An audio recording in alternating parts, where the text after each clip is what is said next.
Ikhwan akhwat yang dirahmati Allah Subhanahu wa taala, kembali lagi kita di sahur bersama tokoh yang mampu meraih kami lewat radio maupun lewat TV maupun yang juga meraih kami lewat streaming www.radiosilaturahim.com. Dimanapun ikhwan dan akhwat berada, mudah-mudahan sedang bukan dirahmati Allah, itu pasti insya Allah akan dirahmati Allah, tapi dilingkupi oleh orang-orang yang ikhwan dan akhwat cintai. Bersama Ustazah Lulung kita kali ini dengan tema puasa bisa meningkatkan kecantikan. Nah Ustazah, kan banyak yang merasa ketika bulan Ramadan kita menjadi muslimah insya Allah yang kafah misalnya, yang semua sunnah dilaksanakan. Kalau sunnah dilaksanakan apalagi yang wajib. Pas sudah selesai nih Ustazah, Nah, itu dia. lupa Ustazah. Kemudian kita berfoya-foya lagi, menghabiskan uang di bukan pada tempatnya. Kemudian kita kembali bergibah. Gimana Ustazah untuk menjaga istiqomah dalam semangat Ramadan? Nah, baiklah, ikhwan akhwat yang saya cintai, yang saya sayangi, ya, yang mudah-mudahan selalu dilindungi oleh Allah Subhanahu Wa Taala. Amin. Jadi kalau kita emang bulan Ramadan, emang banyak banget yang bikin hati kita itu tadi ya. Kita nggak boleh merasa jadi orang paling soleha, nggak boleh jadi merasa orang paling benar. Tapi kadang tuh suka seret di hati, ujub. Setelah Ramadan selesai, terus ngeliat temen, ya dia maaf buka jilbab lagi, ya dia gibah lagi. Terus kita ngomong gini, orang kayak gue dong, berubah. Ntar pada saat ngomong orang kayak gue dong, kalau coba tuh, gimana sih caranya biar nggak kayak gitu? Emang sih yang paling afdal yang pertama sih kalau Nabi bilang kan dalam hadisnya, ya ma'syaron nisa aktsiru shadaqah wal istighfar. Perempuan itu emang harus memperbanyak sedekah sama istighfar. Asal ada muncul aja kayak gitu, namanya hati nggak bisa dipungkiri ya. Kita mata ngelihat, otak berpikir, hati langsung. Banyakin istighfar sama banyakin sedekah. Karena apa? Kalau kamu menilai orang seperti itu, nanti kamu akan melakukan seperti itu juga. Terus gimana dong caranya biar kita istiqomah? Jangan cuman alim suasana doang. Pada saat Ramadan, wah soleha, baik, jangankan yang wajib, yang sunnah aja sampai ditambah-tambah, ya kan? Pas selesai Ramadan, males lagi, ya kan? Segala macam. Karena kita kurang tahu kuncinya. Yang pertama, biar kita istiqomah sih, pertama tuh kita kalau ibadah tuh mau Ramadan nggak Ramadan ya udah sedang-sedang aja. Kalaupun nambahin yang sunnah, ibarat cuma 2 rakaat jadi 4. Jangan yang langsung jadi 23 misalnya. Makanya dari awal kita kemarin tuh sebelum kita Ramadan, kita emang udah dilatih kan tuh. Ada orang yang katanya puasa Rajab, ada orang katanya kemarin tuh puasa Sa'ban. Kalau niatnya emang buat latihan, biar perutnya nggak kaget, misalnya dia istiqomah. Jadi dia al-qasdu tablugu, bersikap sedang-sedang saja. Sedang-sedang saja. Kalian akan sampai pada titik keimanan. Yang kedua, lan tablugo hazal amru bil mubalago. Lo kalau yang namanya terlalu diforsir di bulan Ramadannya nih, emang sih porsir pahala tuh banyak banget ya. Lo kalau diporsir-porsir juga, lan tablugo, nggak akan pernah lo sampai sama hakikat iman kalau lo terlalu berlebih-lebihan. Kalau kata para sahabat ya, salah seorang adalah bernama Umar bin Khattab ya, beliau mengatakan kalau kita mubalago terlalu berlebihan tuh ibarat kita ngelempar bola ke dinding ya, dengan sekencang-kencangnya kan dia balik lagi mental. Jadi adepinnya, woles gitu lah. Selalu aja, mana suatu kewajiban, pahalanya pasti ada, ya kan. Terus yang ketiga apa ya? Biar kita istiqomah. Ikhlas aja karena Allah, jangan karena pengen puji. Nah bulan Ramadan kadang-kadang, gue takut suzon lagi nih ya. Biar dipuji, biar soleha. Nggak lurus-lurus aja gitu. Jadi akhirnya bosen deh tuh. Karena Allah juga udah bilang dalam hadits qudsi, yang namanya ibadah itu kalian tuh pasti ada bosennya. Sementara aku, kata Allah, tidak akan pernah bosan memberikan kalian pahala. Masya Allah. Jadi jangan terlalu diporsir. Akhirnya yang nggak ada dalil-dalil, ibarat katanya yang nggak yang nggak penting-penting banget, akhirnya dikerjain, akhirnya capean gitu. Jadi maksud saja kita harus mengetahui kadar kita. That's right. Caranya gimana saja? Caranya nih, taunya saya akan baik mengerjakan tarawih yang 11 dibandingkan yang 23 misalnya. Itu caranya saya tahu seperti apa Ustazah? Begini, kita kalau dalam surat 73 Muzammil ayat terakhir, ayat 20 dibilang apa? Sesungguhnya yang namanya sholat malam itu ada yang kerjanya di awal, ada yang kerjanya di tengah malam, ada yang kerjanya di akhir malam.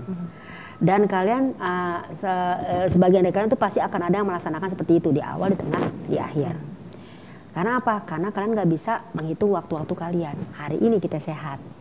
Ketika badan kita emang sehat, tadi kita beraktivitasnya, misalnya ini kan kita habis sahur nih, kita tahu nih kemarin gue nggak terlalu banyak kegiatan, berarti hari ini seger. Berarti ntar kalau gue misal puasa, banyakin tadarus, banyakin apa, ntar sholatnya 23. Tapi ketika kita tahu badan kita kemarin udah yang namanya, ya Cin, syuting sampai 100 episode misalnya kan ya. 100 saja. Gitu kan ya. Terus tiba-tiba kita paksain, Allah udah bilang, kamu lantuh suha, kamu tidak akan bisa menghitung hari-harimu karena di situ ada orang yang sakit, ada orang yang kerja. Jadi 23 rakaatnya Kakak Olin itu mampu, tapi tidak buat tidak mampu atau bukan ya, tidak pas buat orang yang mungkin dia pulang kerjanya aja udah jam 8. Macet pula di jalan. Tiba-tiba dia milihnya, gue sholatnya nggak di masjid, gue sholat di rumah aja 11. Kita jangan ngomong gini, tuh orang malas banget sih sholat tarawih 11. Ini kan sayang-sayang Ramadan. Emang ente nggak hitungan dia waktu dia kerjanya dari pagi sampai malam untuk warga ame. Itu ibadah juga. Itu ibadah juga. Jadi jangan lihat dengan ibadah itu banyaknya, tapi berkualitasnya. Gitu sih Cin kali ya. Jadi jangan mulai ibadah orang deh karena kemampuan ente sama aneh beda. Ente 23 rakaat, pulang kerjanya jam 2 jam 3 sore kan. Nah kita jam 8 udah baru nyampe rumah. Pengen ke masjid, itu juga udah ketinggalan isanya. Udah gue di rumah aja deh. Ya tapi itu kan bukan sesuatu yang mudah saja karena kan berarti kita harus mengukur tingkat keimanan kita. Misalnya saya bagaimana mengetahui bahwa sholat tarawih yang 11 rakaat baik untuk saya ketimbang saya melaksanakan yang 23. Bagaimana itu saja? Gimana caranya ya? Ya kalau misalnya Iwan Awat ya semuanya ya. Jadi emang kalau kita ngomongin ibadah kan kita udah sering banget ngomongnya bukan banyaknya tapi kualitasnya. Tapi jangan mentang-mentang bukan banyak tapi kualitasnya hari kita males. Kan Allah tahu isi hati kita, ya kan? Gimana caranya nih? Nah kita lihat dalam surat 73 Muzammil ayat terakhir yang dibilang sholat malam itu kan bisa di awal, bisa di tengah malam, bisa di akhir malam. Kenapa ya Allah kasih 3 waktu? Artinya awal, tengah, sama akhir malam. Karena Allah tahu ada orang berperang, ada orang bekerja, ada orang sakit. Hari ini Kakak Olin sehat, bisa sholat 23 rakaat. Nah ketika besok atau lusa karena kecapean, akhirnya pilih yang 11 deh. Toh gue masih terawih, ya kan? Terus aneh nggak boleh menilai gini, lo gimana sih Din, nggak istiqomah banget, kemarin 23 sekarang 11 misalnya. Lah kan yang tahu kekuatan dirinya, ya dirinya sendiri, orang lain nggak bisa nilai. Jadi kembali kepada surat Al-Muzammil, kemampuan kita yang tahu emang diri kita, orang lain tidak berhak untuk menilai. Nah yang dosa siapa lagi? Orang lain lagi. Kenapa sih ngurusin dapur orang? Urusin aja dapurnya sendiri, yang sholat dia, yang gerak dia. Masalah buat lo. Gitu ya. Bener. Itu yang pertama. Terus yang kedua emang kalau kita ngomongin mampu gak mampu, makanya tadi dibilang kan di awal harus sedang-sedang saja, harus jangan terlalu lebay karena kita tuh ada jenuhnya gitu. Kira-kira seperti itulah Ci. Iya, dan karena memang kan gini saja bahasanya keimanan seseorang tuh yazid wa yangkus. Iya, ya. Naik turunnya Ustazah ya. Benar. Disitulah gimana kita menjaga supaya kita jujur sama diri kita sendiri Ustazah. Nah kita berarti balik lagi semangat Ramadan berarti kita ingin mengalahkan hawa nafsu kita untuk atau malas. Ingin mempermainkan dalil. Nah kan gitu. Dalilnya yang gimana Ustazah? Ya bisa gini, biarin aja deh, nggak usah sholat di masjid misalnya. Kan gue juga, kan Allah juga maha tahu gue kerja. Memang kerja itu ibadah loh. Betul. Karena kerja itu kita fisabilillah. Man sa'a li walidayhi fa huwa fisabilillah. Barang siapa yang dia bekerja untuk orang tuanya biar bahagia, dirinya biar nggak minta-minta, lihi buat keluarganya emang dia istilah bahasanya menafkahkan mereka ya kan, maka itu menjadi sabilillah. Tapi jangan dengan dalil itu kemudian kan kerja juga ibadah, jadi gue nggak terawih deh. Itu maksudnya mempermainkan dalil. Kenapa sih lo nggak pakai dua-duanya? Ya kerja juga, ya ibadah sholat juga kan gitu ya. Jadi orang suka ngebeda-bedain sih Cin soalnya. Lo kerja duniawi lo, orang mau sholat lo. Dua-duanya kenapa nggak kerjaan? Sholat juga, kerja juga. Jangan kerja doang tapi nggak sholat. Atau sholat doang tapi nggak kerja. Rempong dong. Karena jadi, ada usahanya tadi waktu itu pernah cerita mengenai 3 tingkatan keimanan seseorang, gimana saja? 3 tingkatan keimanan seseorang. Jadi gini, misalnya dalam surat 35 ya, ayat 32 ya, bahwasanya Allah itu nurun Al-Quran ini kan emang buat orang yang belajar. Kita lagi belajar. Ternyata orang belajar itu ada 3 tingkatan. Yang pertama di situ dibilang orang ketika pelajari Quran ada yang tingkatan paling rendah, zolimun li nafsi. Dia masih menzolimi dirinya sendiri. Udah tahu di Ramadan bulan yang bagus, tapi dia sia-siain seperti bulan-bulan kemarin. ya kan? Itu kan jadi rugi banget. Kalau bahasa kita emang sih jamak qasar tuh emang boleh misalnya. Bahkan itu fasilitas dari Allah. Tapi masa iya lo lagi ada di umroh di Mekah sama Madinah cuma 9 hari lo jamak qasar doang, emang boleh sih. Cuman apa yang nggak sayang-sayang kan gitu ya. Terus kedua di situ dibilang muktasidun, orang yang udah meningkat. Karena dia tahu ini adalah bulan yang bagus. Wah harus benar-benar. Walaupun mungkin orang nanti mungkin ada penilaian gini, lo kan paling taatnya Ramadan doang, kan juga nggak taat. Jadi minta sama Allah biar taat. Namanya juga udah meningkat. Kalau yang tadi kan yang di bawahnya kan zolim. Udah tahu itu kagak boleh, masih ngomongin orang. Habis gimana ya? Enak sih Cia. Tergampang tinggal gue bayar sedekah gitu. Nah yang paling tinggi itu adalah sabiqun bil khairat. Orang yang udah berlomba-lomba dalam kebaikan, udah nggak ngomongin yang kekurangan, pokoknya gimana gue nambah biar baik. Itu yang keren tuh.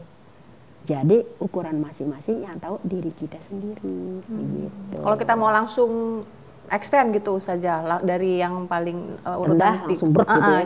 Itu mungkin nggak sih Ustazah?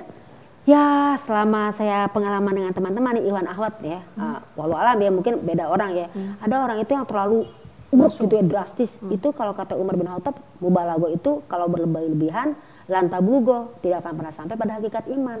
Jadi orang tuh kayak sekolah, TK dulu, SD dulu, SMP dulu. Kalau langsung seret mau SMA, yang ada maaf banget punten, aneh ada contohnya orang masih hidup. Dari dia bukaan, dia drastis tutupan, karena dia pegel, gue capek banyak aturan-aturan, gue buka lagi deh. Ya. Buka sampai sekarang, lebih seksi dari yang awal. Karena terlalu ekstrem. Mungkin itu contoh salah satu, walaupun banyak mungkin. Kenapa ya Ustazah? Kecewa. Jadi dia bukan kecewa sama Islam, dia kecewa dengan orang-orang Islam mungkin yang terlalu kasar, terlalu galak, terlalu yang hanya tunafir, nakut-nakutin tapi tidak basyirun, ya tidak memberikan kabar gembira, hanya nakut-nakutin doang. Karena lama-lama gue udah berubah, gue udah hijrah, dari nggak sholat gue udah sholat, dari yang pakaian gue segini jadi segini, dari segini gue segini, terus tiba-tiba masih dikomenin aja, capek ya gue ya, udahlah gue dari semula lagi deh, gitu. Akhirnya nakal lagi. Jadi Islam is perfect ya, Islam itu sangat sempurna. Yang unperfect kitanya nih, kitanya suka ngehakimin orang aja bisanya. Paling dari Ramadan doang tuh sedekahnya. Kenapa sih nggak yang mudah-mudahan habis Ramadan dia mendoakan. Balik lagi ke ilmu ya Ustazah. Ilmu lagi. Bukan buat orang lain tapi buat diri sendiri. Diri sendiri lagi. Masya Allah, Iwan dan Ahwat. Seru pasti tema kita yang dibahas oleh Ustazah Lulung, namun memang waktu Ustazah yang selalu membatasi kita. Namun sebelum benar-benar berpisah Ustazah, kami harapkan ada kesimpulan dari tema kita pada dini hari ini. Baiklah Iwan Ahwat yang dirahmati Allah ya, alhamdulillah. Jadi kalau kita ngomongin puasa, emang ada nggak sih kaitannya sama kecantikan? Oh iya dong. Yang pertama dengan kita puasa aja ya, itu udah ngejaga dalam tubuh kita. Yang hari-harinya cuman bahasa kasar itu bisa makan ini itu, tapi bisa terjaga dengan saum tadi ya. Kemudian emosi bisa terjaga karena udah dilatih dari organ-organ tubuh kita tadi.